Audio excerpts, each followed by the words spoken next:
ಕೆಲ ದಿನಗಳಿಂದ ಶಾಸಕ ಯತ್ನಾಳ್ ಶಿವಸೇನೆ ಸೇರ್ತಾರೆ ಅನ್ನೋ ಊಹಾಪೋಹಗಳು ಹರಿದಾಡ್ತಿವೆ. ಈ ಬಗ್ಗೆ ಹಾಸನದಲ್ಲಿ ಸ್ವತಃ ಯತ್ನಾಳ್ ಸ್ಪಷ್ಟನೆ ಕೊಟ್ಟಿದ್ದಾರೆ. ನಾನು ಯಾವುದೇ ಪಕ್ಷ ಸೇರಲ್ಲ, ಹಿಂದೂ ಮತಗಳು ವಿಭಜನೆ ಆಗಬಾರದು. ಸಿದ್ದರಾಮಯ್ಯ ಅಧಿವೇಶನದಲ್ಲಿ ಒಂದ್ ಮಾತು ಹೇಳಿದ್ರು, ಯತ್ನಾಳ್ ಒಂದು ರಾಜಕೀಯ ಪಕ್ಷ ಕಟ್ಟಿ, ನೀವು ಪಕ್ಷ ಕಟ್ಟಿದ್ರೆ ಕಾಂಗ್ರೆಸ್ಸಿಗೆ ಅನುಕೂಲ ಆಗುತ್ತೆ ಅಂತ ಹೇಳಿದ್ರು.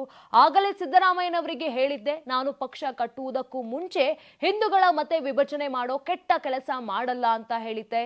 ಇನ್ನು ಬಿಜೆಪಿ ಅವರಿಗೆ ಯಡಿಯೂರಪ್ಪ ಕುಟುಂಬವೇ ಬೇಕಾಗಿದ್ರೆ ಏನು ಮಾಡೋಕೆ ಆಗಲ್ಲ. ಯಡಿಯೂರಪ್ಪ ಕುಟುಂಬ ಬಿಟ್ಟು ಬಿಜೆಪಿ ಕಟ್ಟಿದ್ರೆ ಹೋಗುತ್ತೇನೆ. ನಾನು ಯಾವ ರಾಜಕೀಯ ಪಕ್ಷಕ್ಕೂ ಹೋಗುವುದಿಲ್ಲ. ನಾನು ಮಾತನಾಡಿಲ್ಲ, ಅದರ ವಿಚಾರವೂ ಇಲ್ಲ. ನಾನು ಹಿಂದುತ್ವದ ವಿಚಾರವಾಗಿ ರಾಜ್ಯದಲ್ಲಿ ಓಡಾಡುತ್ತಿದ್ದೇನೆ ಎಂದು ಯತ್ನಾಳ್ ಹೇಳಿದ್ರು. ಇನ್ನು ಮಂಡ್ಯದ ಕೆರೆಗೋಡುವಿನಲ್ಲಿ ಸುಮಾರು 20,000 ಜನ ಸೇರಿದ್ರು. ಮಂಡ್ಯ ಜನ ಹೂಗಳನ್ನು ನನ್ನ ತಲೆ ಮೇಲೆ ಹಾಕಿ ಆಶೀರ್ವಾದ ಮಾಡಿದ್ದಾರೆ. ಮುಂದೆ ನೀವು ಮುಖ್ಯಮಂತ್ರಿ ಆದರೆ ಮಾತ್ರ ಹಿಂದೂಗಳಿಗೆ ರಕ್ಷಣೆ ಇದೆ ಅಂತ ಹೇಳಿದ್ದಾರೆ. ಇದನ್ನ ನಾನು ಕ್ರಿಯೇಟ್ ಮಾಡಿಲ್ಲ, ಯಡಿಯೂರಪ್ಪ ರೀತಿ ಹೇಳಿಕೊಳ್ಳೋದಿಲ್ಲ. ಇದನ್ನ ಜನರು ಹೇಳುತ್ತಿದ್ದಾರೆ. ಜನರ ತೀರ್ಪಿಗೆ ತಯಾರಿದ್ದೇನೆ. ನಮ್ಮ ಸರ್ಕಾರ ಬಂದ್ರೆ ಹಿಂದೂಗಳ ಮೇಲೆ ದಬ್ಬಾಳಿಕೆ ಆಗ್ತಿದೆಯಲ್ಲ, ಕಲ್ಲುಗಳನ್ನು ಹೊಡೆಯುತ್ತಿದ್ದಾರಲ್ಲ, ಆ ಎಲ್ಲ ಅನಧಿಕೃತ ಮಸೀದಿಗಳನ್ನು ಜೆಸಿಬಿ ಹತ್ತಿಸಿ ಸ್ಟಾಪ್ ಮಾಡ್ತೇನೆ, ಎಲ್ಲವನ್ನು ಸ್ವಚ್ಛ ಮಾಡ್ತೀವಿ ಅಂತ ಯತ್ನಾಳ್ ಗುಡುಗಿದ್ದಾರೆ.